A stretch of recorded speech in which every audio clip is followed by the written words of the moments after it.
అనేటువంటి మంచి పేరుని పెట్టి ప్రపంచ స్థాయిలో ఈ అభివృద్ధి చేస్తూ ఉంటే తిక్కలోడు తిరణాలకు వెళ్ళినట్టు ఏం మాట్లాడుతున్నాడో అర్థం కాకుండా చిన్న మెదడు చితికిపోయి ఆ పేరు ఏంటో దాన్ని పలకటానికి వినటానికే లించింగ్ పుంగ్ లాగా మావిగానంట అది వినటానికి కూడా ఇప్పుడు మచిలీపట్నం విజయవాడ గుంటూరు అని చెప్పినా కొంతవరకు ఏదో అలా అలా నడిచేది వాళ్ళకి.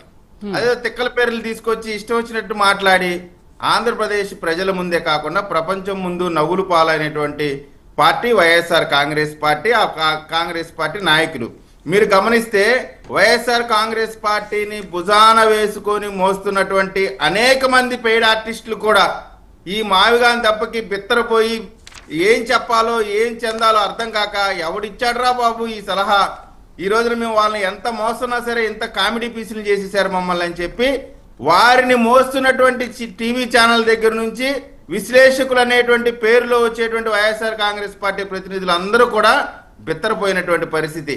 వడదెబ్బ తగిలినటువంటి పక్షి ఏ విధంగా పడిద్దో ఆ విధంగా పడినటువంటి పరిస్థితి. అట్లాంటి పరిస్థితిలో ఈ రోజున వాళ్ళు చేసేటువంటి మాటలన్నీ కూడా సత్య దూరమైనటువంటి మాటలు. వీళ్ళు పార్లమెంట్ గురించి చెప్తా ఉన్నారు. పార్లమెంట్కి సంబంధించిన కన్స్ట్రక్షన్లో 4,000 అయింది, బెంగళూరులో కడితే 4,500 అయితే అని చెప్తా ఉన్నారు. పార్లమెంట్ కన్స్ట్రక్షన్కి దరిదాపుగా 7 లక్షల స్క్వేర్ ఫీట్కి సంబంధించి 1,250 కోట్లు ఖర్చు అయింది. అది ఈక్వలెంట్ దరిదాపు 16,000-17,000 అరౌండ్లో ఉంటుంది. అంటే అభివృద్ధి చెందినటువంటి ఢిల్లీలో కట్టేటువంటి పార్లమెంట్కి అయినటువంటి ఖర్చు. కానీ వైజాగ్లో ఇక్కడి నుంచి 5 సంవత్సరాల క్రితం జగన్మోహన్ రెడ్డి గారు నివాసం ఉంటాము, రాబోయే 30 సంవత్సరాలు నేనే ముఖ్యమంత్రిగా ఉంటాననేటువంటి భ్రమంలో బ్రతికిన రోజుల్లో ఆయన నివాసం ఉండేటువంటి ఇల్లు ఖరీదు అడుగు ఒక స్క్వేర్ ఫీట్కి అక్షరాల 30,000 రూపాయల కంటే ఎక్కువ. 30,000 రూపాయలు.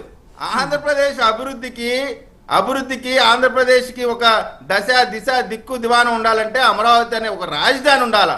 తలకాయ లేని మొన్నోలాగా ఉన్నటువంటి ఆంధ్రప్రదేశ్ని ఈ రోజున అమరావతి అనేటువంటి 5వ తరాన్ని తీసుకొచ్చినటువంటి పరిస్థితి. ఇటువంటి పరిస్థితిలో ఆంధ్రప్రదేశ్కి ఫ్యూచర్లో కూడా తిక్కలో ఎవడన్నా వచ్చినా పొరపాటున ప్రజలు ఏదైనా